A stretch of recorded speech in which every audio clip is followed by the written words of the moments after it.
In our second weekly lecture, video lecture, I want to reinforce some of the things that I mentioned in the written lecture. Right? The main focus is poetry as ahistorical, right? Not historical. Of course, there's no such thing as anything that's not historical. That is, everything happens in history.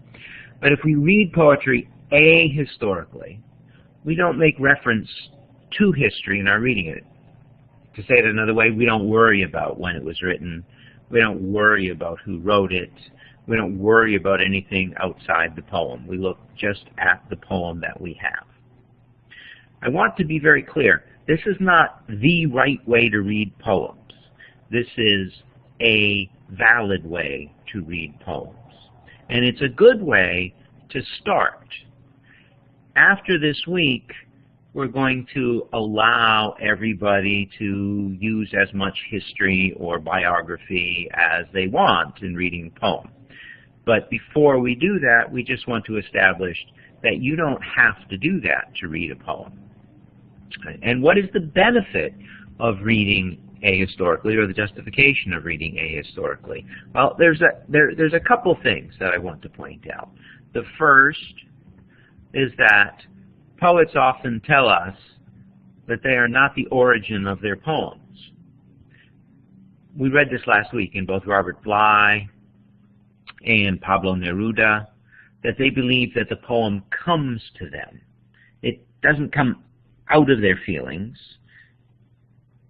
It doesn't come out of some idea they want to express and put into language. The language comes to them. They listen to it. They write it down.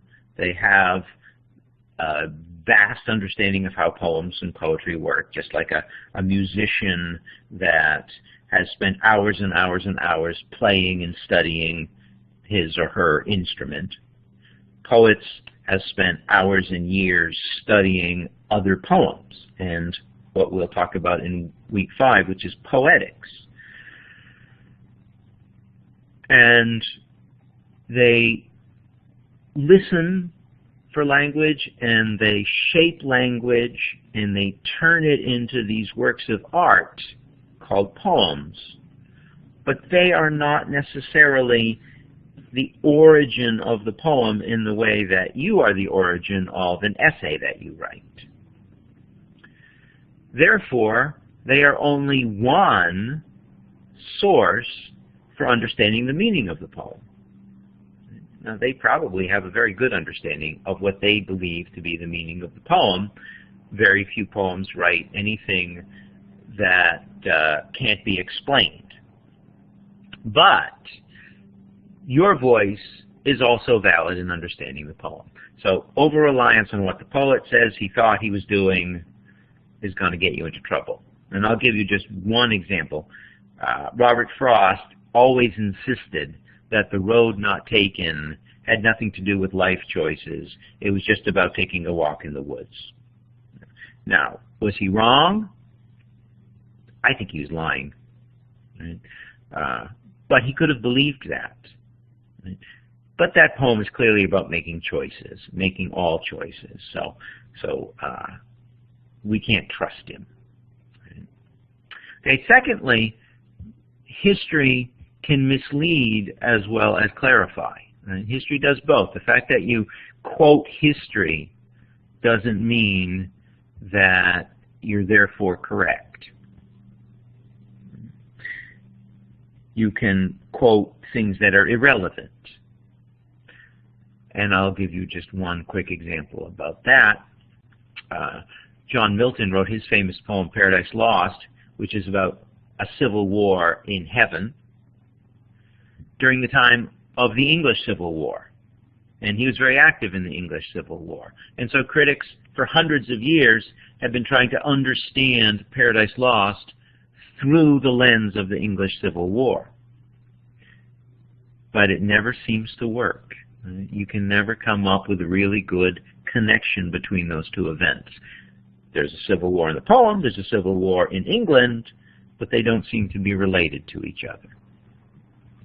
Maybe I'm wrong. But the point is, that's a subject of debate and not something that settles the meaning of the poem. And so it can mislead, and often it does. And thirdly, the relevant history that you're looking for is probably already in the poem itself. So if you read the poem carefully, you will be able to get as much history as you need to get. So with these things in mind, we're going to look at 2 or 3 poems from this week's syllabus. And we're going to find history in the poem, but we're not going to add history to the poem. And we'll see how this works. And I'll pick some poems that traditionally students have some trouble with. We'll look at Anne Bradstreet, To My Dear and Loving Husband. And we'll look at Charlotte Smith's sonnet on Being Cautioned. And we'll look at Wordsworth, A Slumber Did My Spirit Seal. And that should be plenty. Right, so let me pull up one of those poems at a time. So Anne Bradstreet, To My Dear and Loving Husband. This is a poem that's often read at weddings. So we're going to do just what we did last week. We're going to read it straight through without interruption. We're going to read it for the meaning of the sentences, and then we're going to interpret where we think we have to. Right? So for the first 2, we can make mistakes, but we can't really be wrong. The third one, interpretation, that's where people could disagree. To my dear and loving husband, if ever 2 were one, then surely we. If ever man were loved by wife, then thee. If ever wife was happy in a man, compare with me, ye women, if you can. I prize thy love more than whole mines of gold, or all the riches that the East doth hold. My love is such that rivers cannot quench, nor aught but love from thee give recompense. Thy love is such I can no way repay, the heavens reward thee manifold, I pray. Then while we live in love, let's so persever, that when we live no more, we may live ever. And just one note, that word in, and bringing in history, it's almost impossible not to mention it at all. But I do know that persevere was pronounced persever, and that makes the rhyme work, so I read it that way.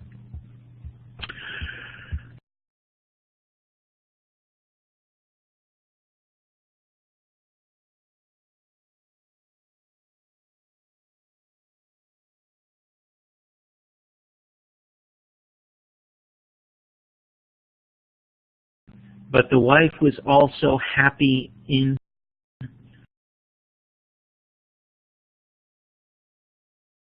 her husband, as happy, she says, as any woman who might be listening to her poem would be. Right? No one can compare with me, or compare with me, and I'll be the standard by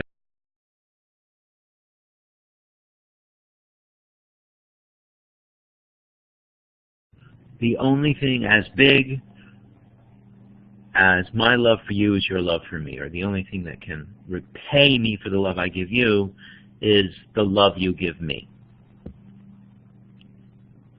Thy love is such I can no way repay. All right, so that changes the way I read that last line a little bit. I can't ever pay you back for the love that you give me, but your return love equals mine. I guess that's what I should say. The heavens reward thee manifold, I pray. So I want the heavens to give you reward in many times. Manifold means many times. The heaven give you many times a payment, a reward for the love, because I can't repay you. Let the heavens pay you many times over. I hope that's what they'll do. All right, and notice we got another sentence that ends there. Then while we live in love, let's so persever, that when we live no more, we may live ever. Right? So this is a religious sentiment.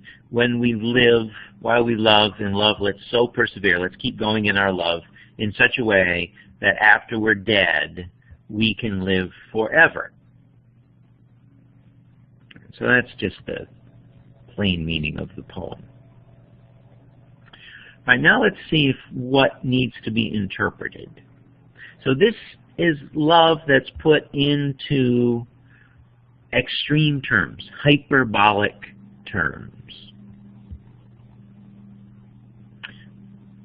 And yet the first thing I notice is that the language is very controlled language. She's not going crazy. Right? She's not writing partial sentences and losing her train of thought and lost in kind of youthful, exuberant, hormonal love. This is an older love. This is a love that's lasted for some time. It's written in, as you know, if we go by the periods and not by the independent clauses, it's written in 3, 4, 5 sentences. And they keep getting longer. First we have a 1-line sentence, then we have a 3-line sentence, then we have a 2-line sentence, that one got a lot shorter. Another one here, 6 sentences. 2-line sentence, and then we get another 2-line sentence. So let me take that back, that'll get longer. But it starts as 1 line, and then it grows to 2 lines.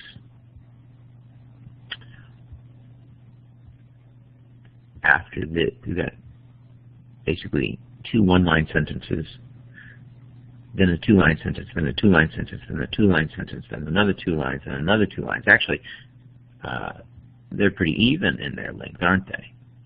So that suggests very measured, very much in control.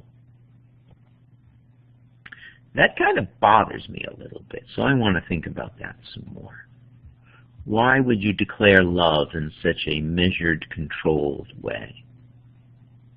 That makes me, as I interpret this poem, ask another question. Why are we declaring this old love at all?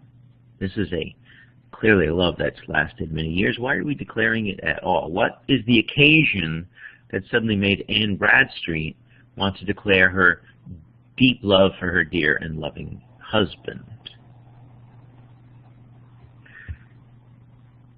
And I think we can find the answer to that in the change that happens from the first 12 lines to the last 2 lines. Because if you look at the construction of this poem, you have essentially a because section and a therefore section. Because this, therefore that. Because I love you completely and you love me completely, let us so persever that when we live no more we may live ever. And it strikes me that this is really not the language of love as much as it is the language of a contract. She is reminding her husband of their contract. Marriage is a contract. She must have had some occasion, the speaker of the poem, I mean, to wonder about the continuation of the contract. You don't necessarily, after many years of wedded bliss, suddenly decide you need to declare your love publicly, right? It's very public. Ye women, we know that she's addressing not just her husband, but the public. You don't just do that for no reason. So, we don't know what the reason is. That's very important. We don't know if she's starting to think he's gone astray. We don't know if she's starting to think she's not feeling that love as intensely as she used to. But we do seem to know that something about her marriage has cooled, let's say, that makes her need to renew the contract and to get her husband to agree to renew the contract. And the reason, not necessarily the cause, but the reason for doing that is a religious reason. She doesn't want to screw up her marriage. She doesn't want him to screw up her marriage because that might screw up their chances of eternal life. So we can tell from the poem that this is a religious writer writing a religious poem about the benefits and the dangers of marriage. And suddenly I see that this poem is actually not terribly unlike Donald Hall's poem that we read last week, Safe Sex. Here, a good marriage has lasted for many years reveals its danger. Now, that's the interpretation of the poem. That's my interpretation of the poem. I've shown you what that interpretation is and why I hold that interpretation, that this is less a poem about love than it is a poem about a contract. You don't have to agree with me. Right? For the first two readings, obviously I just read the words. You could hardly disagree with that. Then I glossed the sentences. Right? You could maybe find a better paraphrase than the one that I used, but they wouldn't disagree with my paraphrase. The interpretation, now you may agree with me there too. I think it's the best possible interpretation of this poem. But you may nonetheless disagree with me. That you're allowed to do, providing you can explain why. Okay?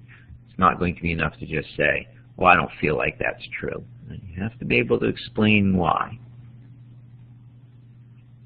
All right, so let's go on. Now, I'm choosing Charlotte Smith's poem on being cautioned.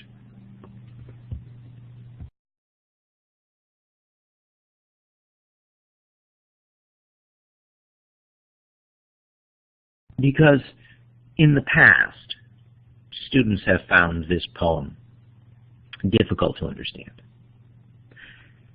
The difficulty is not an historical difficulty primarily, however, and it's not because the author doesn't say exactly what she means. The problem is that the language is old and the sentences are complex, and so it's a little hard to figure them out without understanding a little bit about the language, not about the history of the poet, but just about the language. There's a little history in the poem, and you can tell this is an old poem, but that's not really the sticking point so much as just the language itself. So we want to read ahistorically and concentrate on the language. On being cautioned. Is there a solitary wretch who hies to the tall cliff with starting pace or slow, and, measuring, views with wild and hollow eyes its distance from the waves that chide below? Who, as the sea-born gale with frequent sighs chills his cold bed upon the mountain turf, with hoarse half-uttered lamentation lies, murmuring responses to the dashing surf. In moody sadness on the giddy brink, I see him more with envy than with fear. He has no nice felicities that shrink from giant horrors. Wild wandering here, he seems, uncursed with reason, not to know the depth or the duration of his woe. Right, so let's take this a little at a time. I'm going to just notice that we have a semicolon here, which usually separates independent clauses, groups of words that can stand alone as a sentence. A question mark here, ending another sentence. Another semicolon here, and a period here. So we've got 4 sentence units that the poem is built around. We'll also see there's a break here. That is to say, there's a logic that starts at the top and ends here, and there's a new logic that starts and takes us down to the end of the poem. Is there a solitary wretch? So is there an unfortunate, wretched man? I'll say man because it's obvious that it's a man. That doesn't say so yet, though. A person all alone, a wretched person all alone, who hies, that just means goes, who hies to the tall cliff. So is there this, let's say, homeless man who goes to the high cliff? With starting pace or slow, starting would be halting, right? A halting pace or a slow pace goes to the tall cliff. And measuring, he's doing this with his eye. So he's at a tall cliff and he's measuring views with wild and hollow eyes, its distance from the waves that chide below. Right? So chide means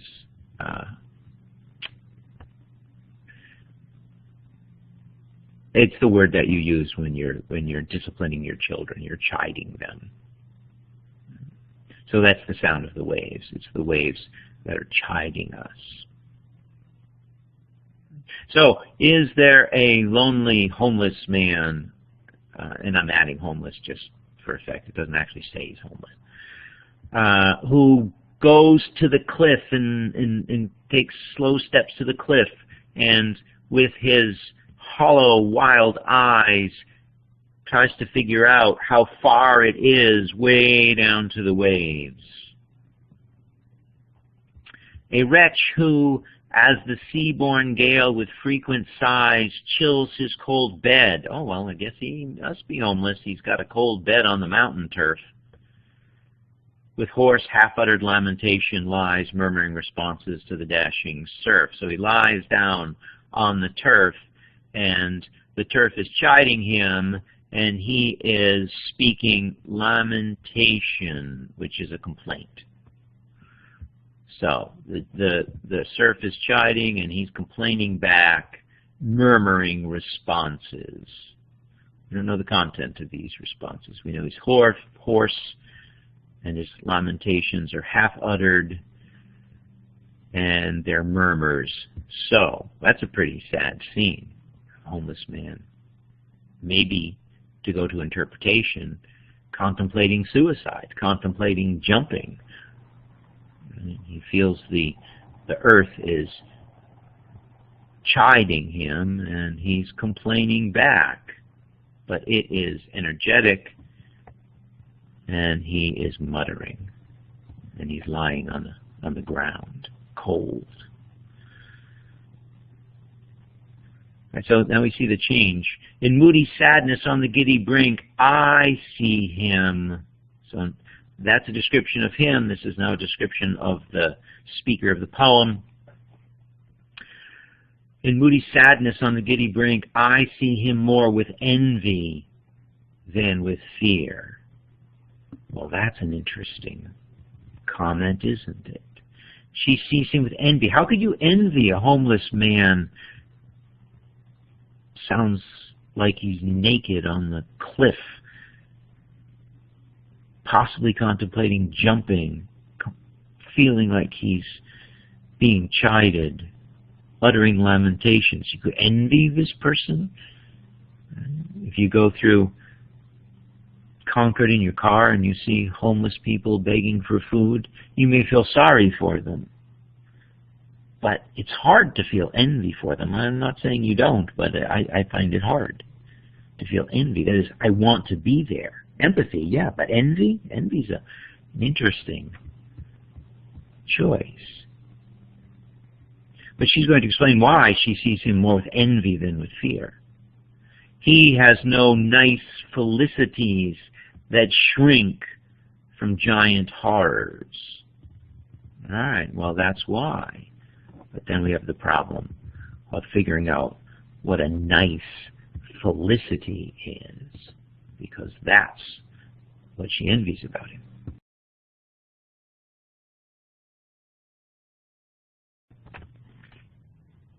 Well, felicity is a word that still exists, but it was much more common long ago. And it actually means happiness.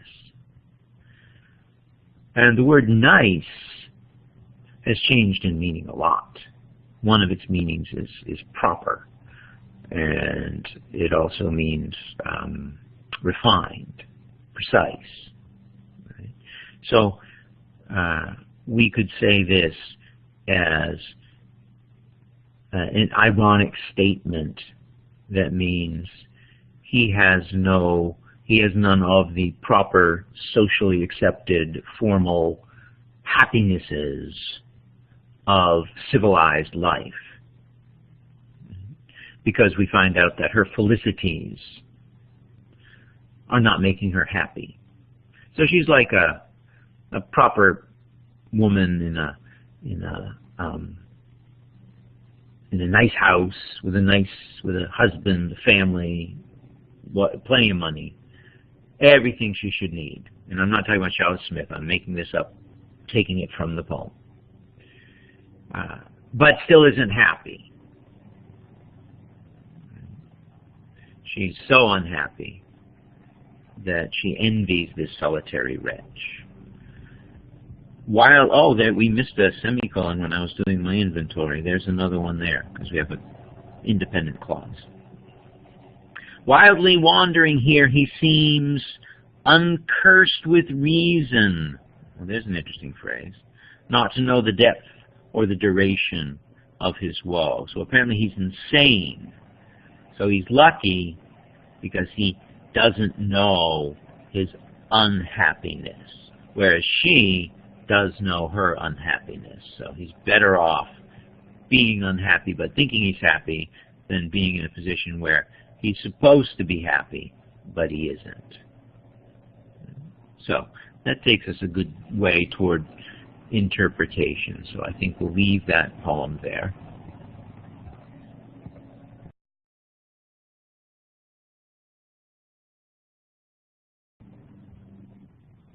Okay, let's look at one more. All right, so I chose this one because, again, students in the past have had trouble with it, understandably, but I think this is an example of a poem that students have trouble with because they're working too hard and trying to see too deep, like focusing on the other side of the room so that you can't read the page that's right in front of you. William Wordsworth, a slumber did my spirit seal. A slumber did my spirit seal. I had no human fears. She seemed a thing that could not feel the touch of earthly years. No motion has she now, no force. She neither hears nor sees, rolled round in earth's diurnal course, with rocks and stones and trees. All right. That's the first reading. Second reading, paraphrase. A slumber did my spirit seal. Now that sentence gives some people some trouble because it's not in the normal word order. This is the subject, a slumber. Here's the verb, did seal. And here's the object, my spirit. So, a slumber sealed my spirit. We'll have to come back and figure out what that means, but somehow his spirit seems to have been sealed like a Tupperware that's been pressed down with its lid. I had no human fears. So we already get the sense that there was something he should have been afraid of, but he wasn't because his spirit was sealed. She, we don't know who she is, but she is someone. She seemed a thing that could not feel the touch of earthly years. That's a pretty common phrase. Something that can't feel the touch of earthly years is something that can't change.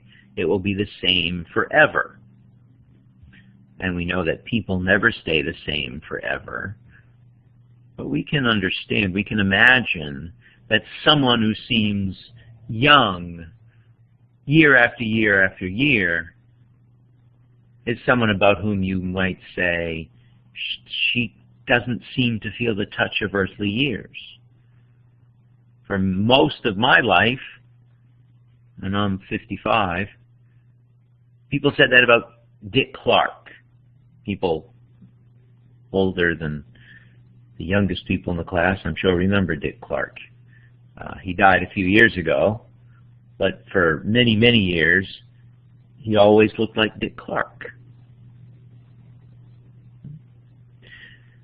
No motion has she now, no force.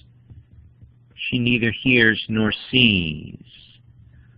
Okay, well, she seemed a thing that could not feel the touch of earthly years. Presumably she was so alive. Now clearly she's dead. Rolled round in earth's diurnal course with rocks and stones and trees. She's dead. She's buried in the earth. Diurnal means daily. So she seemed a thing that could not feel the touch of earthly years, but then she felt, then she died, and this presumably, now I'm getting into interpretation, woke him up, unsealed his spirit. He realized, oh no, she can feel, or she was able to feel the touch of earthly years because she's dead. She was not eternal. She was not eternally young. She was not eternally lively. She's dead. I didn't think she could die, and now she's dead. Well, that's a very emotional thing, isn't it? I mean, it's like the death of a child. That would fit with this poem very well, that she's a child. You don't usually worry that a child will die, a lively, vivacious child, one day, dead the next. So her death kind of woke him up. All right, that's the beginning of interpreting the poem, but I want to go a little deeper. I want to say a little bit more about this. Because remember, a poem is not about its meaning, it's about the experience that it provides, or the experience that the meaning provides, or the language provides. And the poem, I believe, is trying to give you the experience of waking up because you realize that something which seemed eternal and full of life is temporary and mortal. So how does it do that? The key to that is to read the third and fourth line very literally. She seemed a thing that could not feel the touch of earthly years. She seemed a thing that could not feel the touch of earthly years. This is the sentence that proclaims how alive she is. But literally, it describes something that's dead. It describes a thing that cannot feel. So when she was most alive, he was already thinking about her in terms of something dead. And he didn't realize that. His spirit was sealed to the knowledge that was already there in the language he used to describe her. She seemed a thing that could not feel the touch of earthly years, but then she became a thing that cannot feel the touch of earthly years. No motion has she now, no force, because she's a thing. She neither hears nor sees, because she's a thing. She's rolled round in earth's diurnal course with other things, rocks, stones, trees. So the poem is really about, this is my interpretation, the language that reveals as it hides. This is ordinary, everyday language. This isn't poetic language. He always had this language. This is just the way that people talk about things that can't die. They talk about them as things that are already dead. So the language they need to understand is already the language that they use, but they don't get it.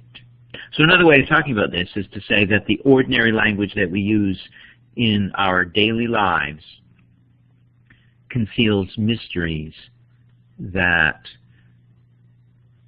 if we could read the language well, interpret the language well, we would already have the solution to the problems that vex us, even if we don't recognize those as problems. To put that one more way, my final interpretation on this poem, poetry already exists in the language, even before it's put into a poem. Now, I've given you readings and I've given you interpretations, but I have not come to the end of any of these poems. These are just my interpretations. They're, I think, well supported, but there's more to be said. You can expand on what I've said without contradicting me, or you can explain to me why your interpretation is better than my interpretation by quoting from the poem. And maybe we'll come up with different, equally valid interpretations. Or maybe we'll just argue with each other. But we'll do so in a friendly way. So, good luck.